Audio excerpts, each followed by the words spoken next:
ایک بہت ہی خوبصورت خاتون تھی۔ اپنے بیٹے کو پاس کے اسکول میں اردو سیکھنے کے لیے بھرتی کروا آئی۔ اردو پڑھانے والے استاد جس عورت کی خوبصورتی کے بارے میں جانتا تھا۔ چھٹی کے وقت استاد نے اس کے بیٹے سے کہا، اپنی امی کو میرا سلام کہنا۔ بیٹے نے آ کر ماں کو کہہ دیا کہ ماسٹر صاحب نے سلام بھیجا ہے۔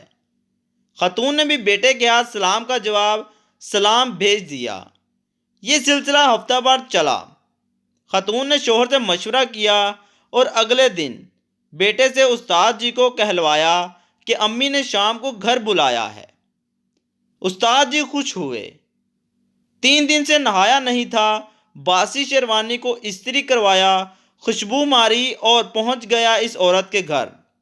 خاتون نے پہلے آؤ بھگت کی، چائے ناشتہ کروایا، پھر بیٹے کی تعلیم کے بارے میں معلومات لی۔ استاد جی رسمی باتیں کرنے کے بعد اپنی اصلیت پر آیا۔ کہا، ماشاءاللہ، آپ کو خدا نے بڑی فرصت میں تراشا ہے۔ لیڈی، وہ تو ہے، شکریہ۔ استاد، مجھے آپ سے عشق ہو گیا ہے محترمہ۔ خاتون، جی ہاں وہ تو ہے، پر یہ بات اگر میرے شوہر نے سن لی تو بہت مشکل ہو جائے گا۔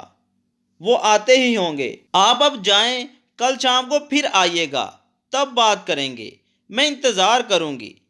استاد جی چلنے کو ہوا ہی تھا کہ باہر سے اس خاتون کے شوہر کی آواز آئی، کون گھر میں گھس آیا ہے حرام خور؟ استاد جی گھبرائے، میں چھپ جاؤں؟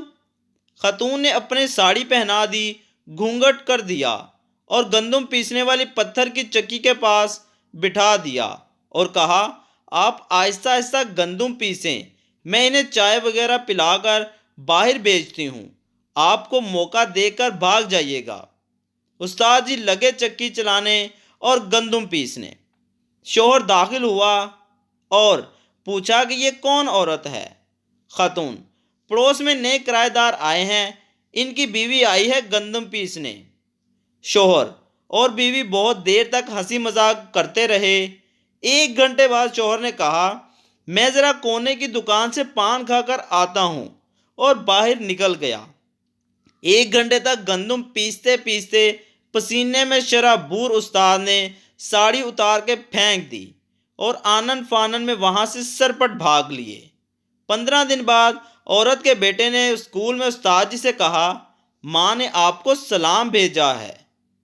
استاد جی گرجے، حرام خور، آٹا ختم ہو گیا ہے کیا؟ 20 کلو آٹا کھا گئے جو اب دوبارہ سلام بھیجا ہے؟